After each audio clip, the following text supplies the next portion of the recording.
Mais je voulais prendre un volet, la résurrection. Parce que dès le début, en fait, c'est depuis dimanche que Frère Franck, l'Esprit au travers de lui, parle de la résurrection. Mais qu'est-ce que Dieu veut nous communiquer? Pourquoi depuis dimanche, on ne parle que de la résurrection? Et surtout dans cette prédication, il n'a choisi que le verset qui parle résurrection, résurrection. Il est passé par les évangélistes. Il est allé jusqu'en Apocalypse. Mais il y a un homme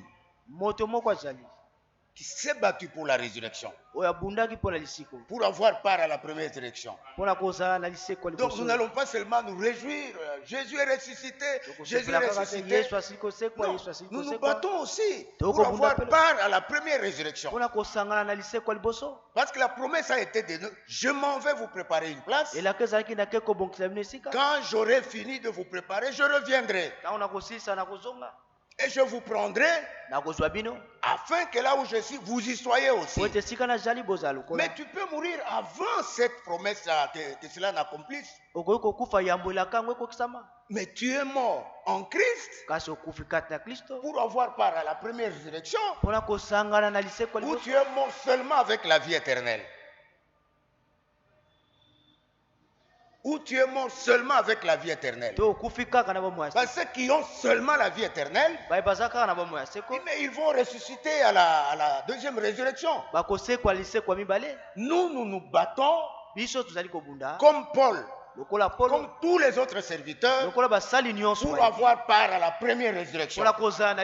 Qui est d'accord avec moi? Que le Seigneur te bénisse et qu'il te soit fait selon ta foi. Lisons 2 ou 3 écritures.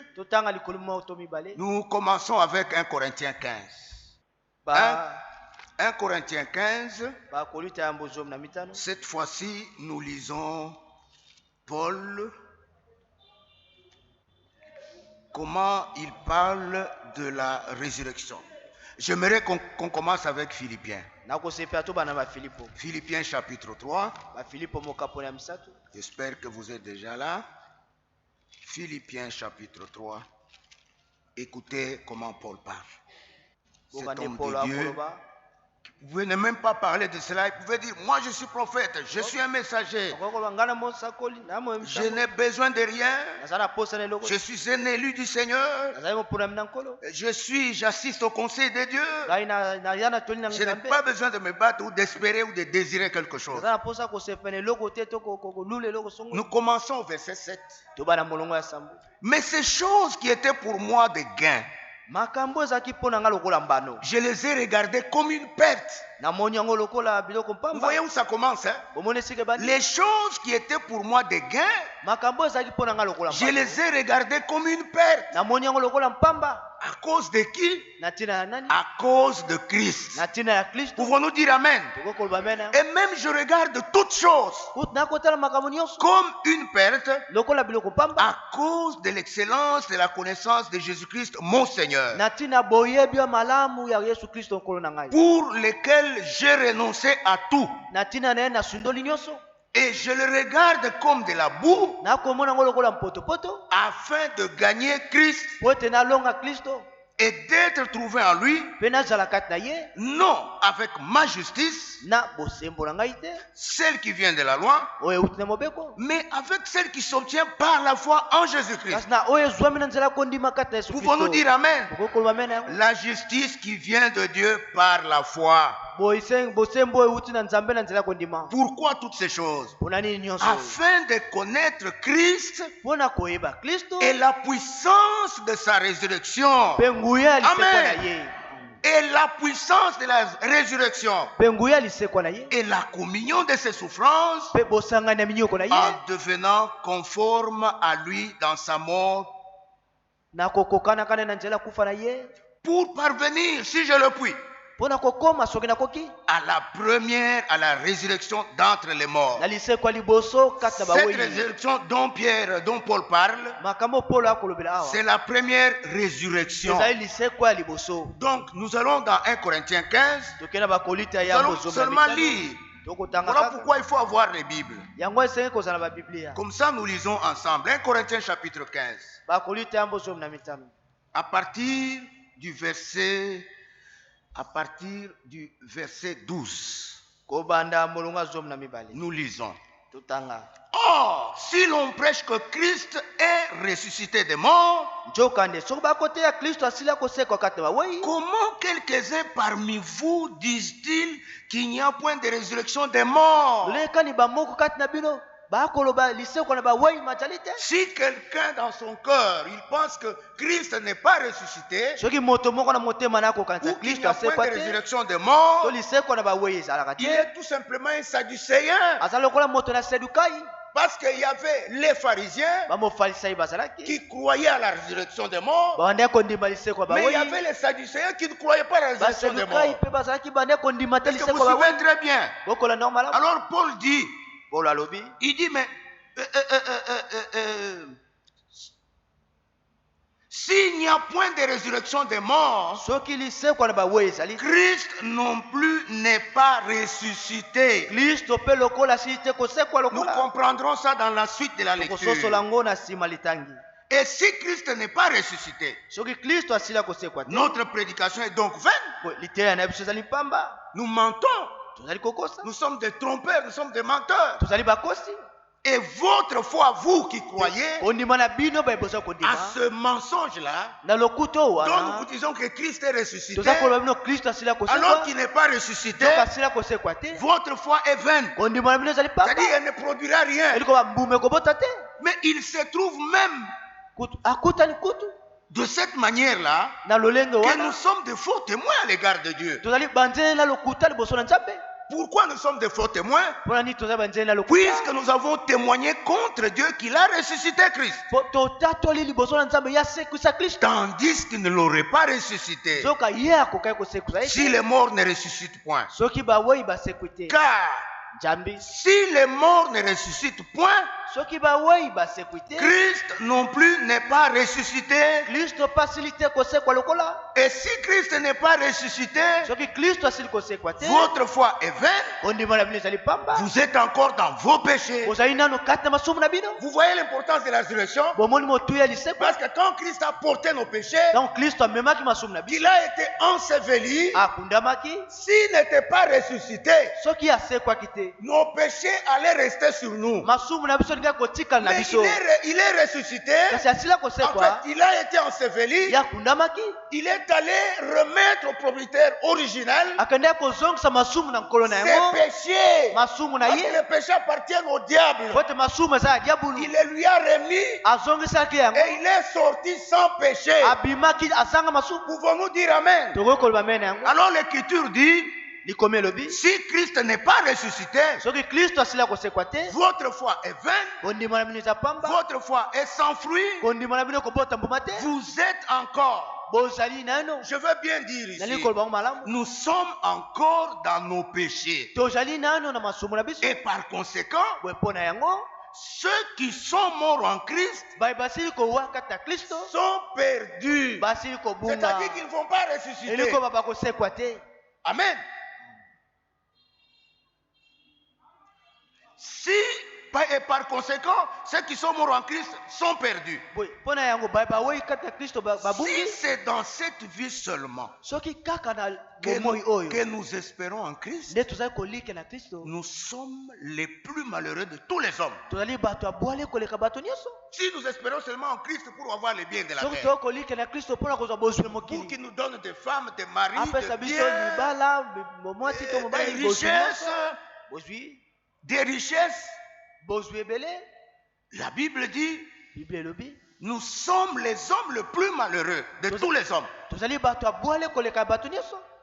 Écoutez maintenant la bonne nouvelle. Mais maintenant, ici Paul rassure que cette assurance soit dans le cœur de chacun de nous. Mais maintenant, Christ est ressuscité des morts. Et il est le prémisse de ceux qui sont morts. Amen. il est le premier à ressusciter. Donc tous les autres devront le suivre. C'est la même chose qu'aujourd'hui. Tous ceux qui sont morts en Christ, ils sont morts dans l'espérance de la résurrection. Comme Christ est ressuscité, assurément, eux aussi ils ressusciteront. Parce que Christ est le prémisse. Il a déjà donné l'exemple. Comme Christ est ressuscité, eux aussi ils vont ressusciter. Même ceux qui mourront au milieu de nous, qui mourront en Christ, ils vont aussi ressusciter. Car puisque la mort est venue par un homme, et cet homme-là c'est Adam, c'est aussi par un homme qu'est venue la résurrection des morts. Amen. Que le Seigneur vous bénisse. Maintenant écoutez, cette puissance que Dieu avait déployée pour ressusciter Christ, cette puissance doit se manifester dans ta vie et dans ma vie. Alléluia. Elle doit se manifester. C'est ce que Paul nous dit dans le livre de Éphésiens chapitre 3. Lisons. Dans Éphésiens chapitre 3, nous lisons ceci. À partir du verset 18. Qu'est-ce que nous lisons là-bas? C'est Paul qui est en train de prier pour les croyants.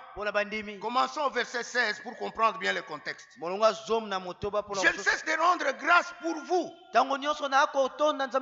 faisant mention de vous dans mes prières, afin que le Dieu de notre Seigneur Jésus-Christ, qui est aussi notre Dieu, le Père de gloire, vous donne, amen, vous donne un esprit de sagesse et de révélation dans sa connaissance.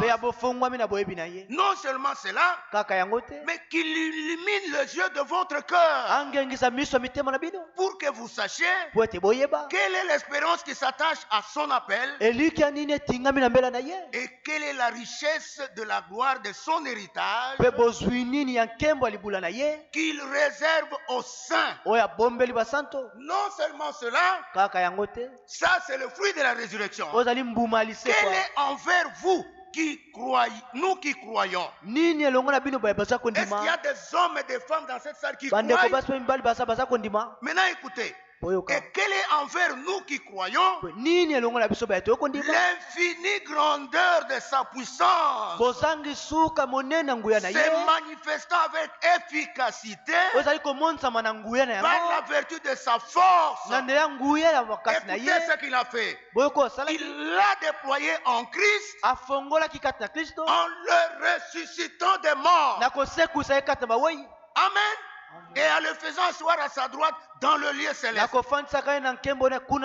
Frères et sœurs, que la résurrection ne soit pas seulement un cantique. Que la résurrection ne reste pas dans les évangiles et dans les prédications de Paul et de tous les autres apôtres. Mais que cette même puissance qui a ressuscité Christ d'entre les morts, que cette puissance se manifeste dans la vie de chacun de nous.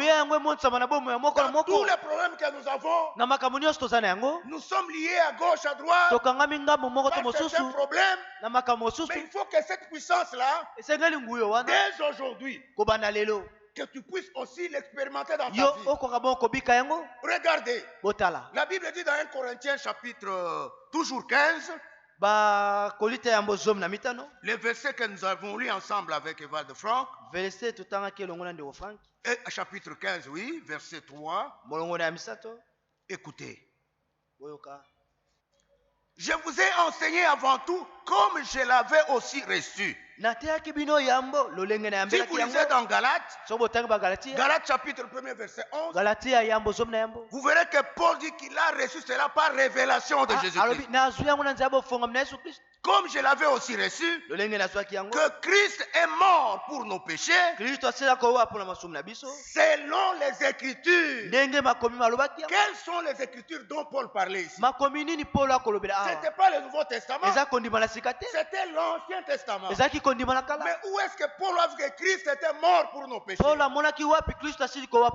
nous allons dans Genèse 3:15, nous verrons que Adam et Ève, quand ils ont péché, Dieu a pris 2 agneaux qui typifiaient Christ. Il les a égorgés, le sang a coulé et sa colère s'est apaisée. Et Dieu a pris les 2 peaux des 2 bêtes, il les en a revêtis. Déjà dans l'Ancien Testament, cela typifiait le vrai agneau de Dieu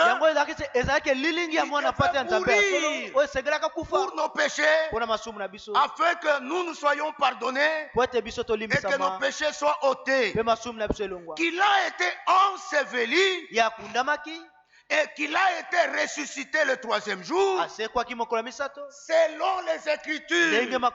Les Écritures ici, c'est toujours l'Ancien Testament. Le Seigneur lui-même, il a donné l'exemple. Quand les pharisiens, les scribes lui disaient, fais-nous un miracle afin que nous te croyons. Le Seigneur leur dit, génération perverse et adultère, il ne vous sera donné aucun autre miracle si ce n'est celui de Jonas, qui a fait 3 jours et 3 nuits dans le ventre du poisson.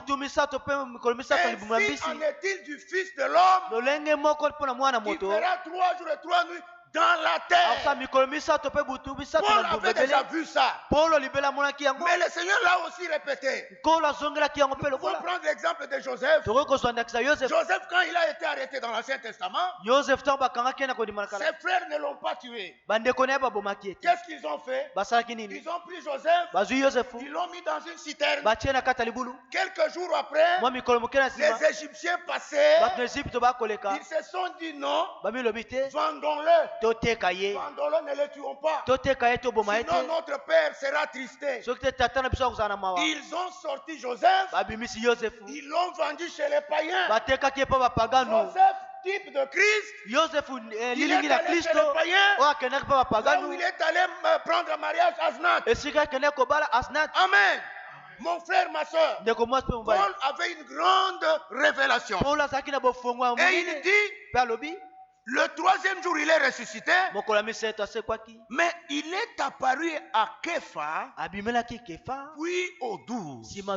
Ensuite, il est apparu à plus de 500 frères à la fois, dont la plupart sont encore vivants et dont quelques-uns sont morts. Ensuite, il est apparu à Jacques, puis à tous les apôtres. Après eux tous, il m'est apparu à moi comme à l'avorton. Amen. Donc tous les hommes qui ont rencontré Christ, ils ont expérimenté la puissance de sa résurrection et ils ont été changés. Mon frère, ma soeur, nous sommes dans un temps de préparation. Nous disons, est-ce que tu as rencontré Christ dans ta vie? Parce que si tu ne l'as pas rencontré, nous sommes encore dans un temps de grâce. Tu peux refaire cette expérience-là pour le rencontrer afin qu'il puisse te changer. Paul lui-même qui parle ici, il a rencontré Christ après sa résurrection.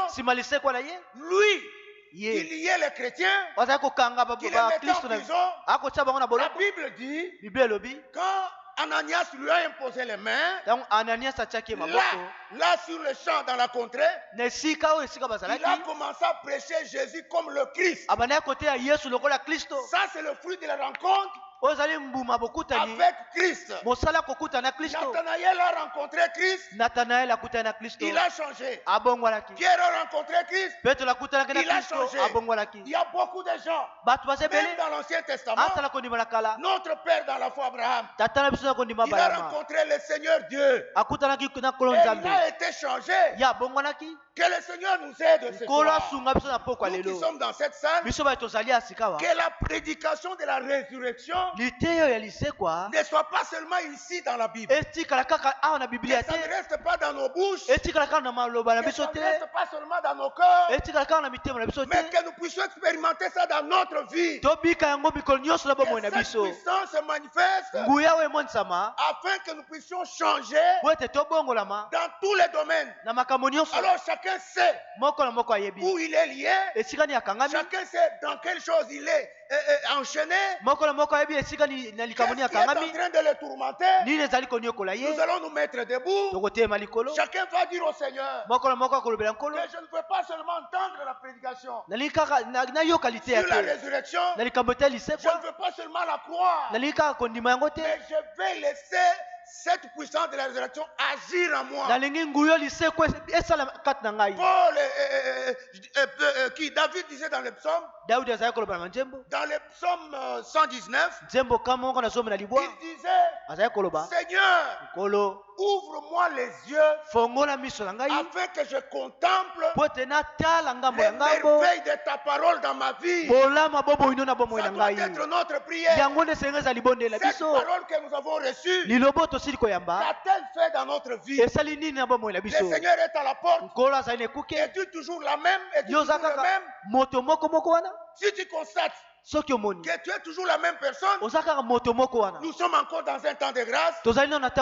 Tu peux encore faire des nouvelles expériences avec le Seigneur. Que le Seigneur vous bénisse richement. Et qu'il bénisse vos cœurs. Et qu'il fasse en sorte que sa puissance de la résurrection puisse se manifester dans la vie de chacun de nous pour sa gloire et pour son honneur. Nous allons chanter Christ est ressuscité. Christ est ressuscité. C'est quelle page? C'est à la page 87. Chantons Christ est ressuscité. Christ est ressuscité.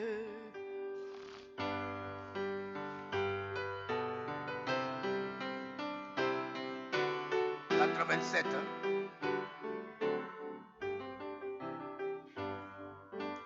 Christ est ressuscité, quand des chants joyeux, son triomphe à tout lieu, soit exalté. À toi la gloire et l'honneur, ô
Élevons nos mains. Que chacun ouvre sa bouche. Comme nous l'avons entendu. Si tu as cru de ton cœur, exprime ça dans ta bouche. Confesse de ta bouche. C'est ça le recueillement que l'Écriture nous demande. Oh, Dieu nous a aidés encore ce soir. Nous avons compris beaucoup de choses. Élevons nos voix. C'est le temps de répondre à Dieu sur la prédication que nous avons entendue.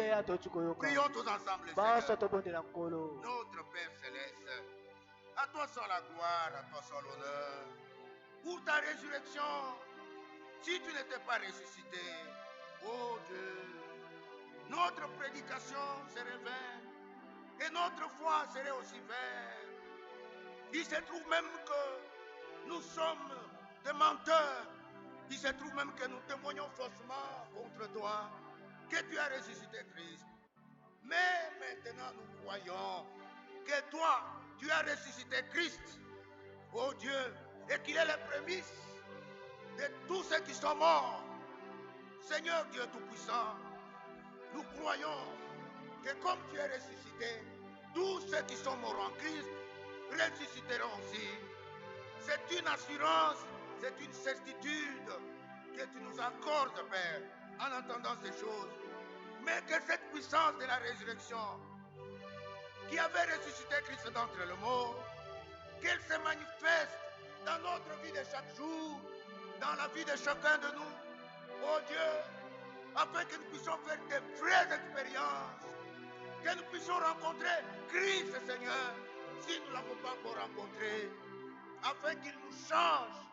Nous avons besoin d'être changés, d'être corrigés, d'être préparés pour ton retour. Fais-le, Seigneur. Fais-le pour la gloire de ton Saint-Nom. Oh Dieu, merci pour ta mort. Merci pour le sang qui a coulé. Merci pour ton ensevelissement. Mais encore plus merci pour ta résurrection. Parce que après ta résurrection, tu as dit, tout pouvoir m'a été donné au ciel et sur la terre. Et ce pouvoir, tu nous l'as donné. Tu as dit, je vous donne le pouvoir de marcher sur les serpents et sur les scorpions. Et aucune puissance de l'ennemi ne pourra vous nuire. Merci Seigneur pour toutes ces promesses.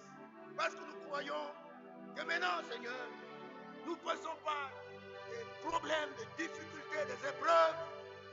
Mais en ce temps-là, Père, tu essuieras nos larmes. Oh Dieu, il n'y aura plus de mort. Il n'y aura plus toutes ces choses. Nous serons dans une joie éternelle. Que l'honneur et la gloire, Frère Laurent, Aoumba.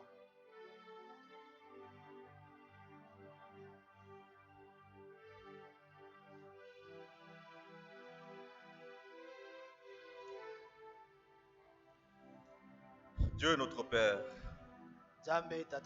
nous sommes infiniment reconnaissants ce soir. Nous te sommes infiniment reconnaissants pour la parole que nous venons d'écouter. Parce que Seigneur Tout-Puissant, toi tu nous montres la résurrection des morts. Tous les chefs religieux, Seigneur, sont morts et ils sont restés en terre. Mais toi, notre Seigneur, tu es ressuscité des morts. Tu es notre garantie, Seigneur, que nous qui avons cru, nous ressusciterons aussi. Nous aurons le corps de résurrection. Nous vivrons éternellement avec toi, Seigneur. Merci pour ce que tu as fait pour nous à la croix de Golgotha, Seigneur. Parce que là, avec ta mort, Seigneur Tout-Puissant, nous avons été justifiés, Seigneur Tout-Puissant. Maintenant, nous pouvons, Seigneur Tout-Puissant, être heureux de ta résurrection, Seigneur Tout-Puissant. Parce que nous aussi, Seigneur, nous suivons le même chemin et nous ressusciterons des morts. Merci pour ton amour. Merci pour ta bonté. Merci pour cette puissance que toi tu as manifestée efficacement, Seigneur, pour ressusciter Jésus-Christ. C'est cette puissance qui est en train d'agir encore maintenant dans l'Église. C'est cette puissance qui nous ressuscitera des morts. C'est cette puissance qui accompagne l'Évangile. C'est cette puissance tout-puissant qui fait que, Seigneur, quand l'Évangile est prêché, les miracles et les choses, les grandes choses accompagnent, Seigneur. Aujourd'hui, nous voulons expérimenter les mêmes choses. Nous voulons que l'Évangile, c'est tout-puissant, soit prêché comme auparavant. Nous voulons que les grandes choses soient manifestées, Seigneur. Qu'on puisse voir que Jésus-Christ est le même hier, aujourd'hui, éternellement. Oh Dieu de paix. Il s'agit, c'est tout-puissant, d'expérimenter ton amour. Parce que Golgotha n'a pas été vain. Merci pour tout ce que tu as fait. Merci pour des ministères que tu es en train de restaurer, Seigneur. Oh Dieu, avec nos yeux, nous voyons, c'est tout-puissant, comment tu restaures les choses dans l'Église. Nous ne voulons pas regarder à ce qui s'est passé hier. Nous voulons regarder avec les yeux de la foi à ce que toi tu es en train de faire aujourd'hui, c'est tout-puissant. Et comment tu nous restaures, Seigneur. Nous croyons de tout notre cœur, c'est tout-puissant, que nous atteindrons le but. Ce n'est pas parce que nous le voulons. Ce n'est pas parce que nous sommes meilleurs que les autres. Mais c'est parce que nous avons cru, Seigneur. Oh Dieu tout-puissant, nous te remercions pour toutes choses. Bénis, Saint tout-puissant, tous ceux qui ont écouté cette parole. Fait que nous puissions passer à l'expérience. Chacun d'entre nous, Seigneur, puisse tout-puissant expérimenter des grandes choses. Et que ce jour-là, Seigneur, nous puissions être enlevés. Merci pour ta parole. Merci pour toutes choses. Au nom de Jésus-Christ, notre Seigneur et Sauveur. Amen.